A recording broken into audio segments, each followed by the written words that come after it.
Ito na po siya. Lalagyan natin na po siya ng oyster sauce. Ayan po. Oyster sauce.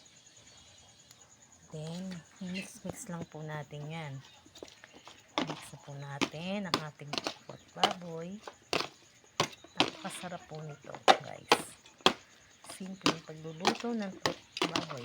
Ito po ang aking recipe. Recipe a la corazon. Ito, guys. Halo-halo lang po para po mag-mix ang lahat ng mga ingredients. Yan po. Then, mamaya po tignan po natin kung ano po ang kalalabasan ng aking finished product.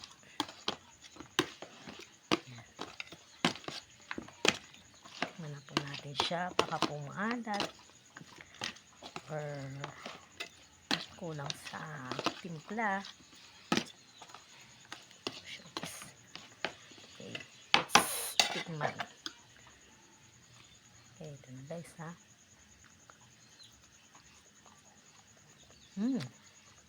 Nice. Sarap. Nice guys. Ito na guys. Sarap. Sarap. Bye guys. See you. This is the finished product of my Tokwatt baboy. See you guys.